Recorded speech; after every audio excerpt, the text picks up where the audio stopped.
What can an automobile manufacturer do to help alleviate the greenhouse effect? How much individual mobility can our civilization sustain? Where will the electricity come from that will power the cars we are developing today? What will the energy sources of the future be?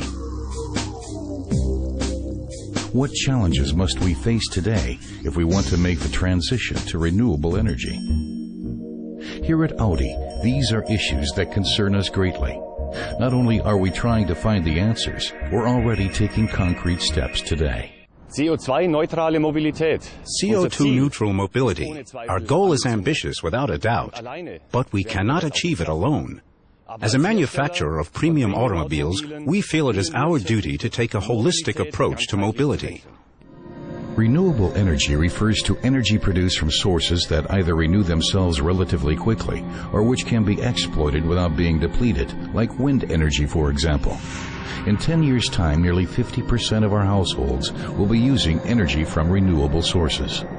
Audi is pursuing this goal and will deliver pioneering impulses in the network world of the 21st century. Electric vehicles will run on electricity produced from regenerative sources, like wind energy produced in the North Sea. In the future, Audi will be involved in the construction of wind turbines here. 1 minute of strong wind here can provide enough power for 300 kilometers of CO2-free travel in our Audi A1 e-tron. The problem will be to find ways to store the energy produced using unreliable resources like solar and wind power. Climate change and the scarcity of resources are forcing us to turn to renewable energy. Wind will play a leading role because it's the most cost-effective form. Its main problem is that it's unreliable. Sometimes the wind just doesn't blow. That's why we have to store the energy in the power grid. But the power grid has a very limited storage capacity. The gas distribution network possesses the largest storage capacity in Germany. So it's only logical that we couple the power and gas networks. This solution is of special interest to us. It's adaptable enough to potentially enable us to fulfill 100% of our energy needs using renewable energy.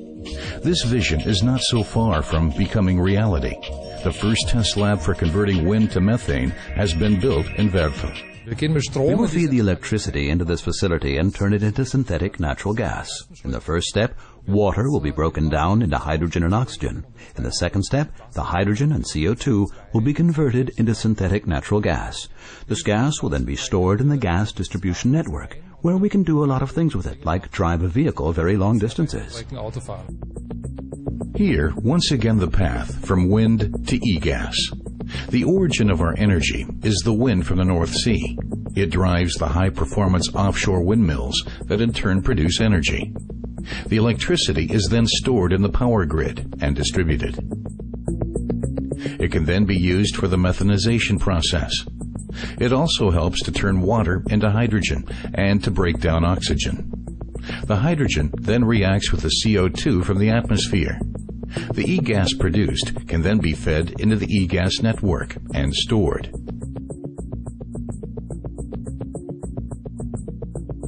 In the future, we will be able to fill up our CNG vehicles, making long-distance CO2 neutral mobility possible.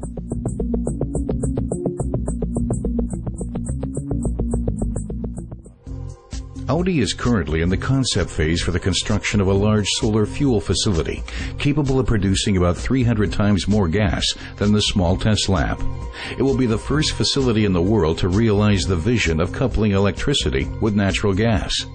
In addition to offering electric vehicles that deliver short-range mobility free of CO2 emissions, Audi will also expand its portfolio to include natural gas-powered vehicles. Beginning in 2013, the new A3 TCNG will be the first vehicle to deliver long-range mobility free of CO2 emissions. I was delighted when I heard about Audi's e-gas project. Generating wind power out at sea, then storing it in chemical form for use in cars. That sounds like a technically outstanding solution that enables cars genuinely to run with zero impact on the climate. This new technology is capable of producing more electricity for our e-trons, hydrogen for the fuel cell cars of tomorrow, and e-gas for CNG vehicles as needed. and this also enables us to react flexibly to developments as they occur. So the electricity produced from the North Sea windmills will not only be used in the production of e-gas, but also to directly power our e-trons. Wir produzieren klimafreundliche Kraftstoffe. We are producing climate-friendly fuels. And a key aspect for me personally, we are fostering a culture within our company that systematically places sustainability at the fore. That is what Audi Balanced Mobility stands for. Dafür steht Audi Balanced Mobility. Soon we'll be able to fuel our cars with CO2 that otherwise would have ended up in the atmosphere.